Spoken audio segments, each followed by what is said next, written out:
이 시간 오늘 우리 공동체에게 주시는 말씀은요. 창세기 26장 22절부터 24절까지의 말씀입니다. 저와 여러분 한 절씩 교독하고 마지막 24절은 같이 읽도록 하겠습니다. 이삭이 거기서 옮겨 다른 우물을 팠더니 그들이 다투지 아니하였으므로 그 이름을 르호봇이라 하여 이르되 이제는 여호와께서 우리를 위하여 넓게 하셨으니 이 땅에서 우리가 번성하리로다 하였더라. 함께 봅니다. 그 밤에 여호와께서 그에게 나타나 이르시되 나는 내 아버지 아브라함의 하나님이니 두려워하지 말라. 내 종 아브라함을 위하여 내가 너와 함께 있어 내게 복을 주어 내 자손이 번성하게 하리라 하신지라. 아멘. 오늘 본문을 말씀을 중심으로 해서요. 지는 것이 과연 이기는 것일까? 라는 제목을 정하고 하나님의 말씀을 증거하도록 하겠습니다. 우리는 지난주 하나님께서 우리 공동체에게 주시는 말씀을 통해서 그 안나 할머니의 기다림에 대해서 생각을 해보았습니다. 안나의 삶은 그가 속한 지파의 별명처럼 기뻐할 만한 것이 없었죠. 평생 과부로 살았습니다. 과부가 주는 사회적인 경제적인 어려움 속에 노출된 한 여성 연약한 사람이었습니다. 하지만 그가 그 지파 아셀이라는 이름에 걸맞게 기쁨으로 한평생을 기다렸을 때 하나님은 그의 눈앞에서 이 땅에 구세주로 오신 예수 그리스도를 그 눈으로 목격하게 된 줄로 믿습니다. 그래서 그 기다림은 지루한 기다림이 아니라 슬프고 어려운 기다림이 아니라 행복한 기쁨의 기다림이 된 줄로 믿습니다.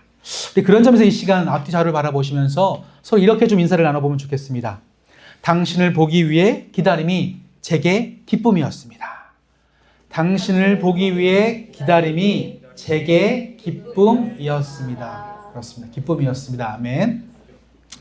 우리 모두가 주님께서 새롭게 창조하신 피조물로서 서로의 모습을 바라볼 때에 하나님의 형상이라는 기쁨을 함께 보일 수 있게 되기를 간절히 축복합니다. 저는 요즘에 운전을 하다 보면요. 굉장히 좀 화가 나는 상황을 마주할 때가 많습니다. 10년 전 제가 처음에 랭리에 왔을 때만 하더라도 그 사는 곳이 굉장히 쾌적했습니다. 도로는 비록 좁았지만 차들이 여유가 있었습니다. 운전자는 서로를 배려하면서 좀 꽤나 부드럽게 운전하는 습관들이 있었거든요. 하지만 요즘에는요. 그런 과거가 모색할 정도로 시끄럽고 혼잡스러운 모습을 봅니다. 그때 당시에는 1년에 한 번 누군가가 크락션 울리는 소리를 들을까 말까 했는데 요즘에는요 하루에도 10대번씩 들어요. 뭐가 화가 나는지 그렇게 빵빵거리면서 양보하지 못하고 화를 내면서 운전하는 모습을 볼 때 덩달아 제 마음이 굉장히 복잡해집니다. 그러다 보니까 운전하는 제 마음도 점점 강팍해지는 것 같아요.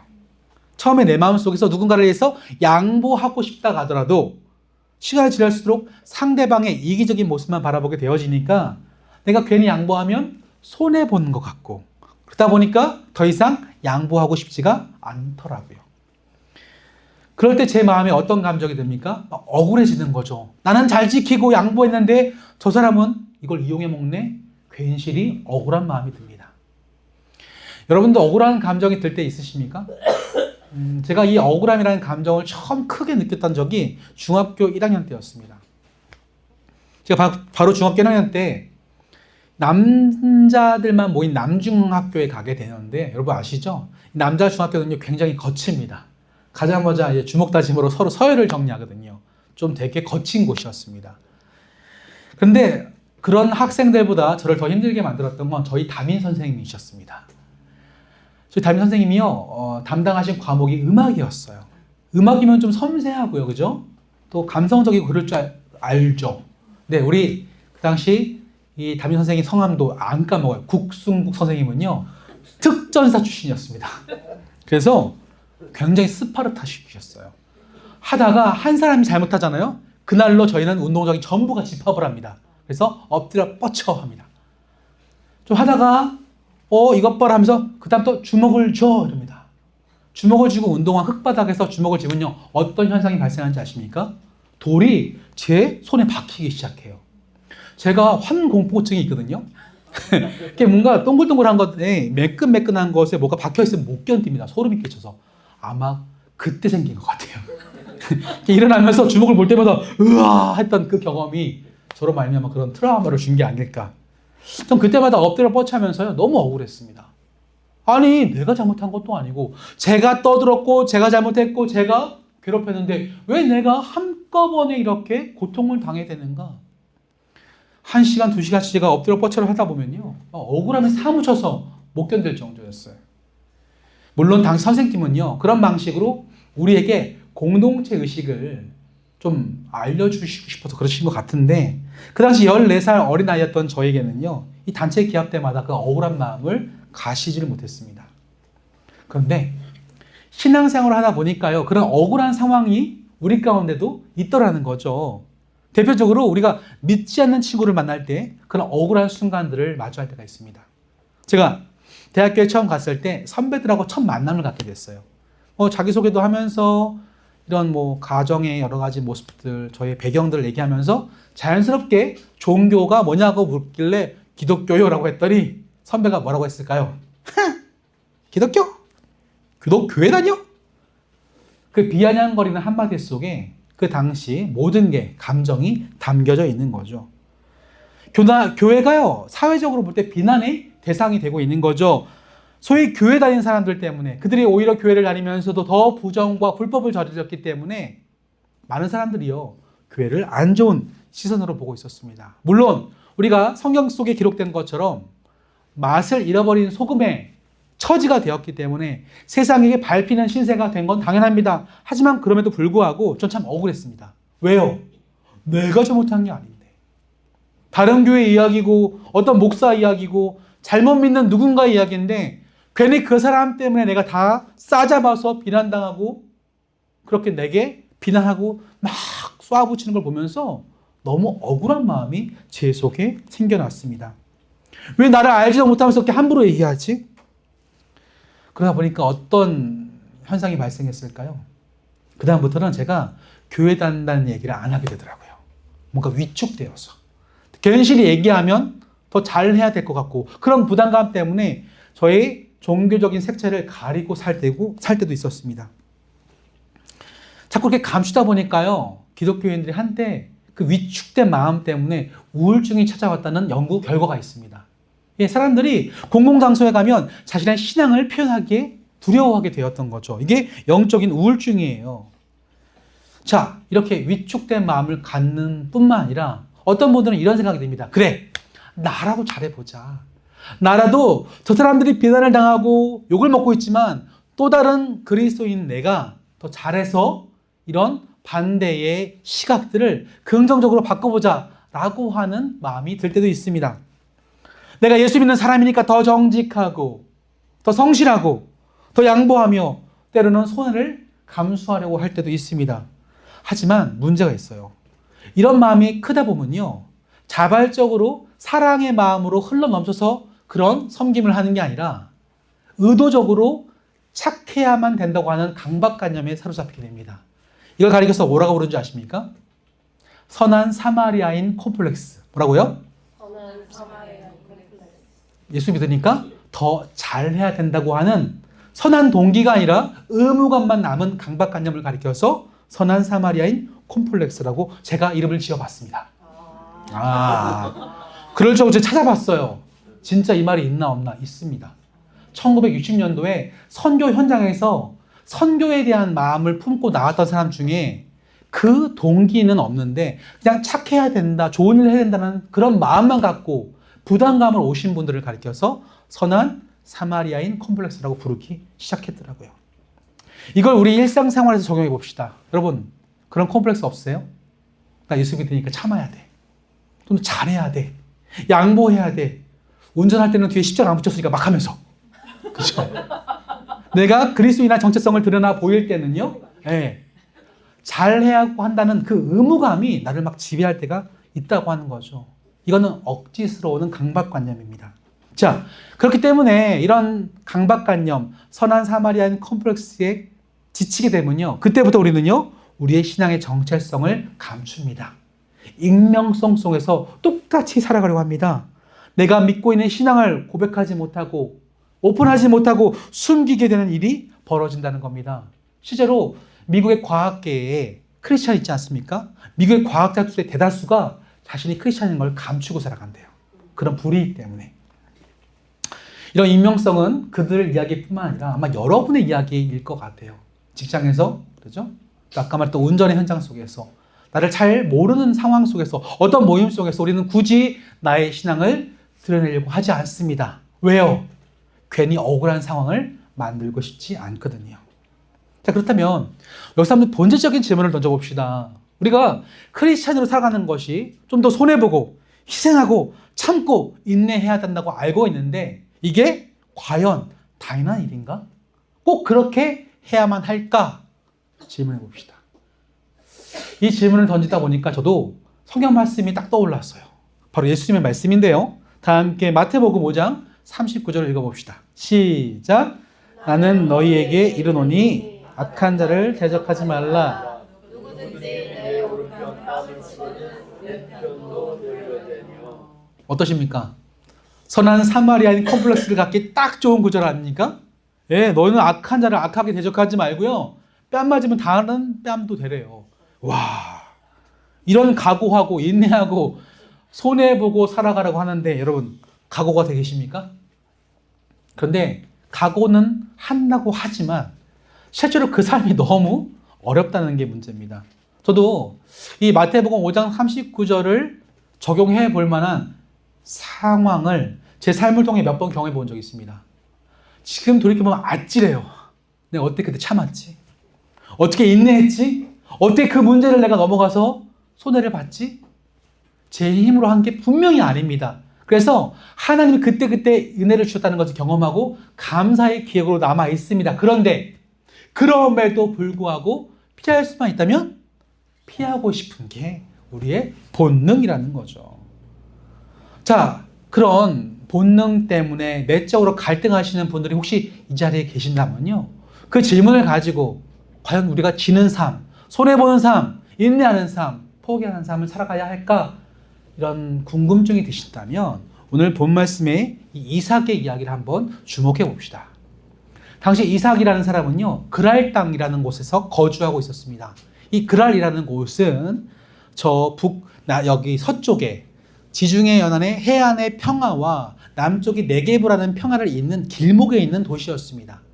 하나님이 이곳에서 바로 이삭을 만나주시고 그 땅에서 그와 약속을 하십니다. 근데 문제는요, 그 약속의 땅인 그랄 땅이 바로 블레셋 민족의 땅이었다는 거예요. 자기보다 힘도 세고 강력하고 세력도 큰 무자비한 이 블레셋 민족의 땅이었기 때문에 약자로서 잠깐 머무는 나그네와 같은 신세로서 오늘 이삭이 그 땅에 살아가는 것은 굉장히 긴장감을 안겨주는 상황이었을 겁니다. 하지만 그런 긴장감에도 불구하고 그의 삶을 책임지시는 분이 하나님 아닙니까? 그 하나님이 그 땅을 향해서 이삭에게 다음과 같이 약속하십니다. 함께 2절부터 4절까지 같이 읽겠습니다. 시작. 여호와께서 이삭에게 나타나 이르시되 애굽으로 내려가지 말고 내가 내게 지시하는 땅에 거주하라. 이 땅에 거류하면 내가 너와 함께 있어 내게 복을 주고 내가 이 모든 땅을 너와 내 자손에게 주리라.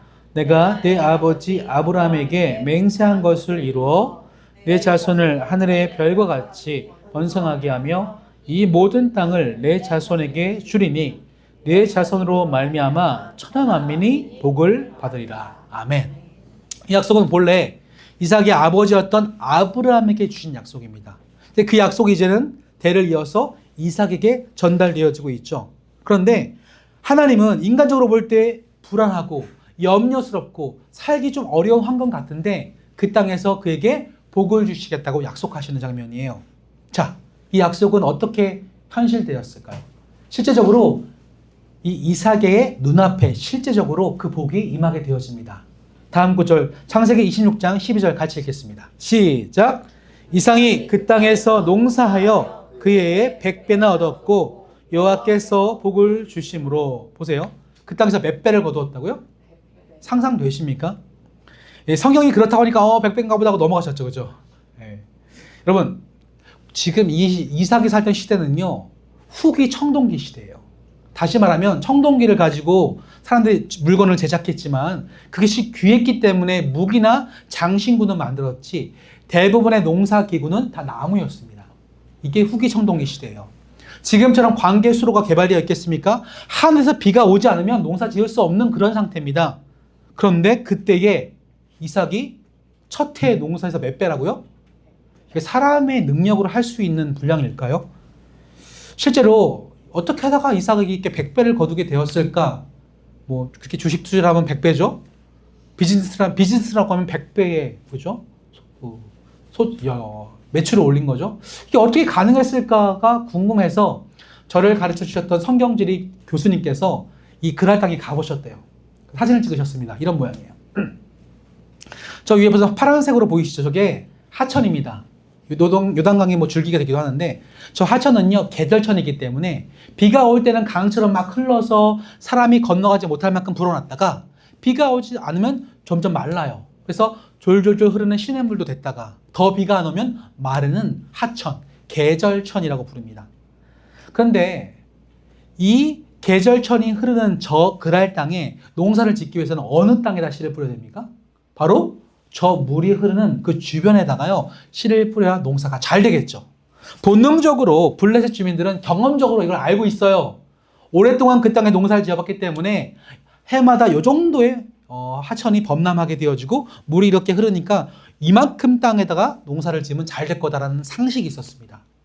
근데 그 땅은 다 블레셋 사람들이 힘이 있기 때문에 차지했을 거예요. 자, 그렇다면 새로운 이주민이었던 이삭은 어디에다가 씨를 뿌릴 수밖에 없을까요? 그쵸. 물길 바깥에, 지구로 봐도 여기 아래쪽이나 저 위쪽에 전혀 정상적이라면 물이 닿을 수 없는 그런 곳에 씨를 뿌릴 수밖에 없었을 거라는 거죠. 근데 놀랍지 않습니까? 하필 그 해에 어떤 일이 벌어졌을까요? 홍수가 난 겁니다. 물이 흘러가면서 평상시 경험적으로 상식적으로 범람했던 지역을 뛰어넘어 원래 물이 미치지 않았던 그 지역까지 물이 범람하게 된 거죠. 그렇다면 이 물길 가까운 데 뿌렸던 그 파종했던 씨앗들은 다 어떻게 됐을까요? 휩쓸려 내려가 버린 겁니다. 그리고 물길 닿지 않는 저 건조한 땅에 뿌렸던 이삭의 씨앗들이 마구마구 씨앗이 피어나고요. 더군다나 저 땅은요 지력이 남아있는 땅이에요. 평상시 농사를 안 지었기 때문에 그 비옥한 땅인데 물이 없어 건조한 땅이었지만 그게 물이 닿으니까 막 엄청나게 곡식들이 잘 자라게 된 거죠. 소위 말하는 대박이 난 겁니다. 여러분, 이런 세심한 디테일한 조정이 인간의 예측과 인간의 경험과 상식으로 가능합니까? 어떻게 그 해에 저곳에 씨앗을 뿌려서 완벽하게 농사가 될 것을 인간이 예측할 수가 있냔 말이죠. 근데 그것을 누가 하셨습니까? 하나님이 하셨다는 거예요. 그것을 알고 뿌린 게 아니라 그저 이삭은 자신의 형편에 맞게 씨앗을 뿌렸을 뿐인데 하나님이 그것을 사용하셔서 이삭에게 가장 좋은 것들로 그가 약속하신 복의 현장을 두 눈으로 목격할 수 있도록 이삭에게 그 은혜를 허락하신 줄로 믿습니다. 때문에 저 땅에 씨를 뿌릴 때는 한숨이었을 거예요. 이게 되는 거냐? 가능하냐? 하지만 그 한숨을 하나님은 기쁨으로 바꿔주셨습니다. 그런데요, 그 다음 사건을 보십시오. 이 놀라운 대박의 사건이, 복의 사건이 이삭의 생존을 위협하는 일들로 돌아오게 되어집니다. 모든 사람들은 식량이 없어서 쫄쫄 굶을 때에 이삭은 거부가 되었겠죠. 왜? 그 이삭을 팔아서 그들의 가축을 받았기 때문에. 그 다음 성경 구절 읽어보시면요. 이삭이 거부가 되었다. 수많은 가축을 거느렸다고 기록되어 있습니다. 이 사건 때문에 이삭은 부자가 되었지만 그때부터 블레셋 사람들의 시기와 질투가 시작됩니다. 그 시기와 질투가 파괴적인 폭력적인 행동으로 이어지는데요. 그 블레셋 사람들이요. 이삭이 사용하던 우물을 파괴시켜버려요. 그 우물은 자기 아버지 아브라함이 팠던 우물이기 때문에 이삭의 것입니다. 근데 의도적으로 와서 너 그 우물 쓰지 마 하면서 부셔버립니다. 여러분, 이 우물이라고 하는 것은요. 그 당시 단순한 수원지가 아니라 생명과 같은 젖줄입니다. 비가 오지 않으면 물이 흐르지 않기 때문에 일반적으로 우물이 없으면요. 살아갈 수가 없죠. 그래서 때로는 우물을 뺏기 위해서 전쟁도 벌이고 사람을 죽이는 일도 있었습니다. 즉 블레셋은요. 너 마음에 안 들어? 우물을 부심으로 싸우려면 싸워. 시비를 건 겁니다. 근데 이삭 어떻게 했을까요? 조용히 나가라고 하니까 그 땅에서 나갑니다. 다른 지역에서 또 우물을 파요. 여러분, 근데 우물 파는 게 쉬웠을까요? 그림을 볼까요? 당시의 우물은 이런 모양입니다. 현대적으로 기술로서 파는 우물이 아니라 이렇게 사람이 깊이 직접 들어가서 파는 우물이었죠. 그래서 이 깊이 들어가기 위해서 넓게 팠습니다. 그리고 사이드에는 계단을 만들어서 사람이 내려갈 수 있는 통로를 만들었죠.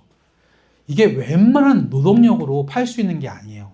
일평생 한번 팔까 말까 한 게 이 우물인데 이삭은 흔쾌히 그 땅에서 다투지 아니하고 내려가서 새로운 것을 우물을 팝니다. 그랬더니 저 밑에 있던 또 그 블레스 사람들이 쫄쫄 쫓아와서 이 우물을 어떻게 했을까요? 이번에는요, 빼앗았습니다. 내 거야. 그 다툼이 얼마나 트라우마가 됐으면 이곳의 이름을 가리켜서 에색이라고 해요. 에색. 창세기 26장 20절 같이 읽겠습니다. 시작. 그날 목자들이 이삭의 목자와 다투어 이르되 이 물은 우리의 것이라 하매 이삭의 그 다툼으로 말미암아 그 우물 이름을 에색이라 하였으며 그 우물 때문에 다투는 게 얼마나 트라우마였으면 그 우물, 그 땅의 지역이 에색입니다. 그래서 어떻게 했을까요? 다투지 않고 또 빠집니다. 또 다른 곳 가서 또 한 번 저런 우물을 팠겠죠. 근데 물이 나왔을까 안 나왔을까요? 또 물이 나오는 거예요. 야, 평생 한 번 파서 물 나올까 말까 한데 이삭은 처음 판 우물도 물이 나왔고 그 다음에도 우물이 나옵니다. 놀랍죠? 근데 또 블레스 사람들은 쪼르르 쫓아와서 그 우물을 어떻게 했을까요? 뺐습니다. 제가 21절 읽어드릴게요. 또 다른 우물을 팠더니 그들이 또 다툼으로 그 이름을 신나라 하였으며, 이 신나란 말은 대적이라는 뜻이에요. 얼마나 이 원수들이 원통했으면 한 번은 파괴하고 두 번은 이 우물을 뺏는 이 말도 안 되는 상황을 바라보면서 화가 나서 바로 신나라고 이름을 짓게 된 거죠. 하지만 이때에도 이삭은 자신의 권리를 주장하지 않냐고 칼을 들어서 전쟁을 선포하지 않냐고 조용히 그 땅을 떠납니다. 그리고 또다시 우물을 파죠. 물이 나왔을까요? 안 나왔을까요? 또 나옵니다. 이건 기적이죠. 다 함께 22절 같이 읽겠습니다. 시작. 이삭이 거기서 옮겨 다른 우물을 봤더니 그들이 다투지 아니하였으므로 그 이름을 르호봇이라 하여 이르되 이제는 여호와께서 우리를 위하여 넓게 하셨으니 이 땅에서 우리가 번성하였더라. 아멘. 어떠십니까? 지금 이삭은요, 한평생 도망치는 인생, 다툼을 피하는 인생이었죠.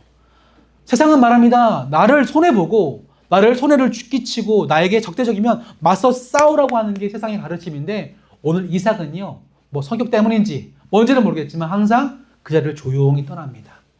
다투지 아니하고 피하고 오히려 침묵하며 자신이 집중하고자 하는 현실에 깊이 집중합니다. 사람들은 말합니다. 그 물 나오겠어?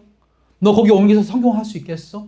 너 이직해서 뭐 잘 살 수 있겠어? 다 부정적으로 볼 거예요. 안 될 거라고 말합니다. 근데 가는 곳마다 농사를 지면 100배를 거두고 또 우물을 파면 계속 물이 나오는 이 말도 안 되는 그 인생의 변화가, 놀라운 일들이 벌어지고 있다고 하는 거죠.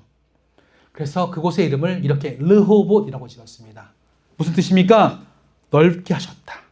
하나님이 내 삶의 지경을 넓히셨다라는 뜻으로 르호봇이라고 칩니다. 자, 그렇다면 사랑하는 성도 여러분, 오늘 이 주시는 말씀을 통해서 지금 살아가는 저와 여러분에게 하나님이 전하시는 그 마음은 과연 무엇일까요? 이삭의 삶을, 이삭의 캐릭터를, 이삭의 삶의 내용을 지금 이 시대의 용어로 표현하면요, 이삭은요, 바보 멍충입니다. 자기 밖것도 챙기지 못하고 손해만 보는 나약한 인간처럼 보입니다. 갈등과 분쟁이 생기면 적극적으로 해결하려고 하지 않고 그냥 참고 인내하고 넘어가고 때로는 회피하면서 그 속으로 끙끙대는 사람이 오늘 이삭과도 같은 대문자 아이의 사람인 거죠. 그런데 그 이 나약한 사람에게 하나님이 찾아오시고 그에게 약속을 주시고 약속을 끝까지 이끌어내시니까 어떤 일이 발생합니까? 기적이 연속적으로 발생하는 거죠. 여기서 말하는 기적이란 그가 잘 됐다는 것뿐만 아니라 그의 삶에 손대는 곳곳마다 살아가는 지경마다 하나님께서 약속하신 것처럼 그의 삶이 한 번도 끊이지 않고 먹을 것과 입을 것과 생존이 보장되는 복의 삶이 그의 가운데 임하였다고 하는 거예요. 그래서요, 농사 지을 때 100배가 되었고 우물을 빼앗기고 막혔을 때 또 파면 팔수록 계속 물이 나오는 신비한 일이 있게 된 것입니다. 여기서 우리는 이삭의 삶의 태도에 대해서 읽어낼 수 있습니다. 세상은 자신의 권리가 침해당하거나 손해받기 때문에요, 싸우라고 말합니다. 너가 가진 모든 수단을 동원해서 그와 싸우고 대적하고 다시 빼앗고 되찾으라고 말합니다. 절대 손해보지 말고, 절대 얕보이지 말고, 절대 밉보이지 말라고 말합니다. 그런데 이삭의 삶의 방식은 정반대였죠.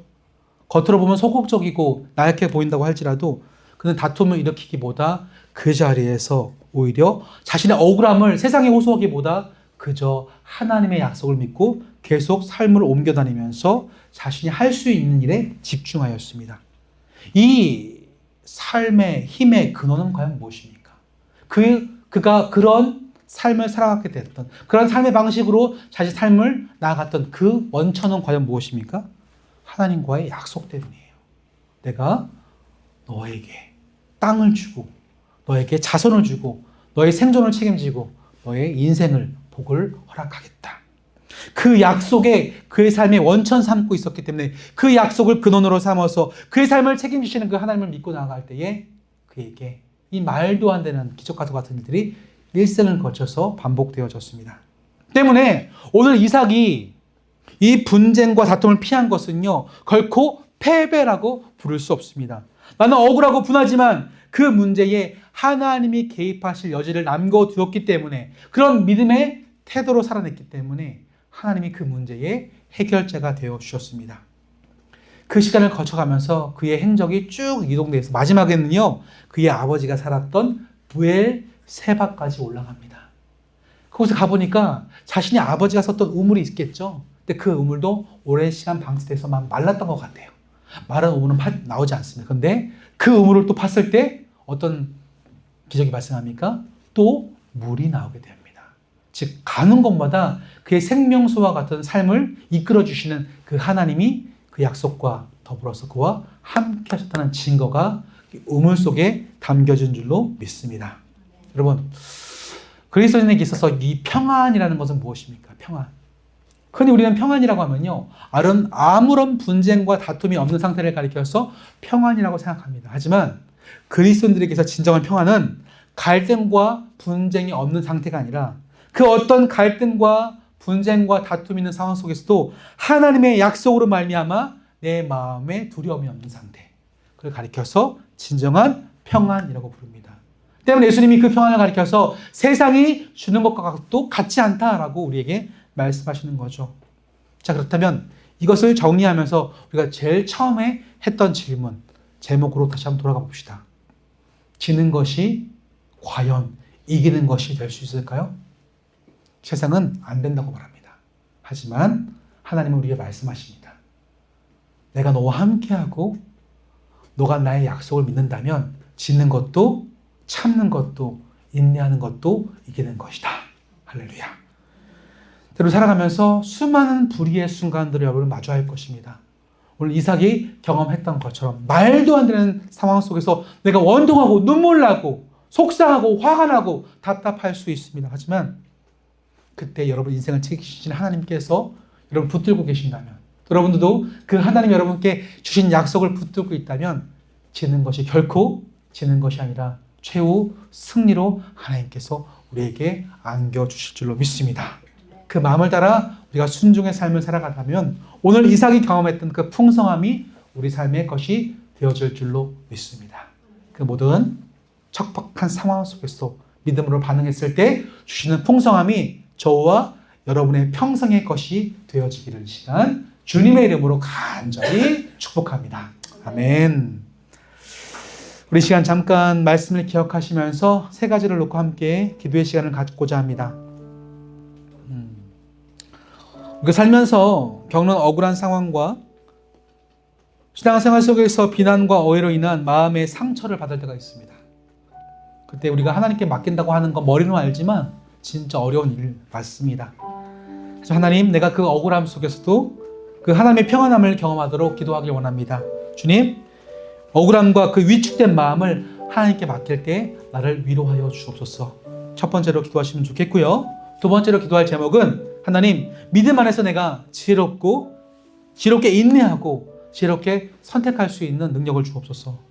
우리가 어려움과 분쟁과 불공평한 상황 속에서 하나님의 약속을 붙들지 않으면 잘못된 선택할 수 있어요. 하지만 하나님, 내게 지혜를 주셔서 믿음으로 현명하게 대응하며 반응할 수 있도록 내게 인내하는 마음 달라고 기도하시면 좋겠습니다.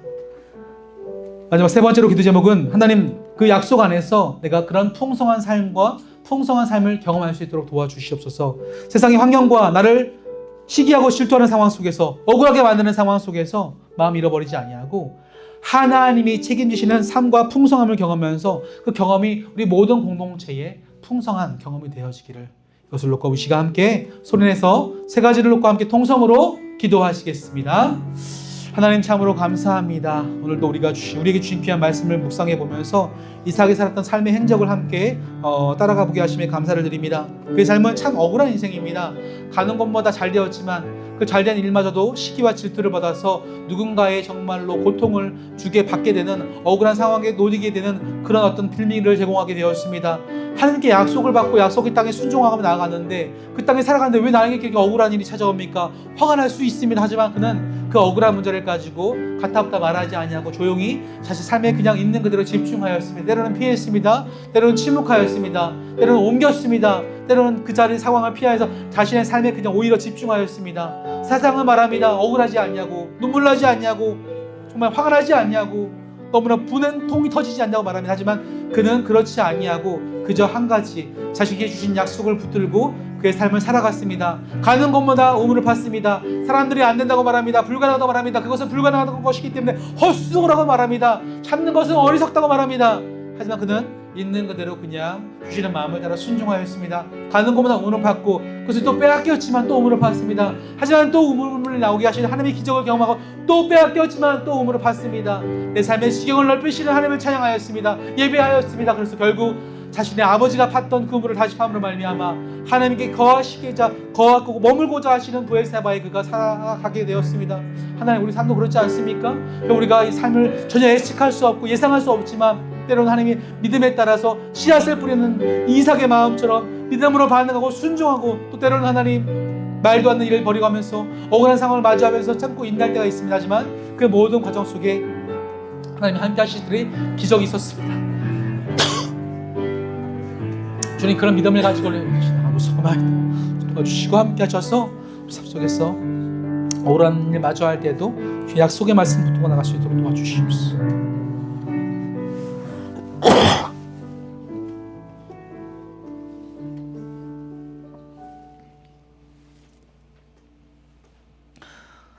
신실하신 하나님, 오늘도 주신 말씀을 통해 이 불의한 세상 가운데 우리의 심령이 상하는 가운데서도 위로하시고 용기를 주심에 감사를 드립니다.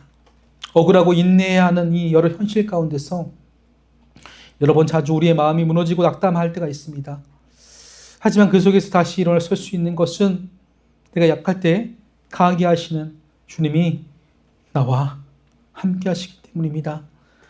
복의 근원이신 예수 그리스도를 통해 오늘도 우리를 회복하시고, 지는 삶이 결코 패배의 삶이 아니라 십자가를 통해 승리할 수 있는 길임을 깨닫고 우리의 마음을 따라 삶의 현장에서 묵묵히 우물을 파며 주님의 개입하심을 남겨드릴 수 있도록 우리 가운데 함께하여 주시옵소서.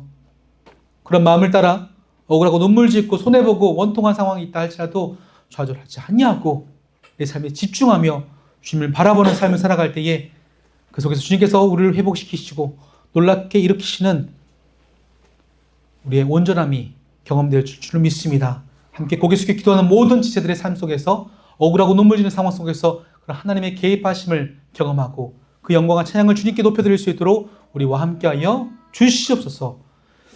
이 모든 간구, 우리 삶의 전부 힘이 되시는 우리 구주 예수 그리스도 이름으로 간절히 기도드립니다. 아멘.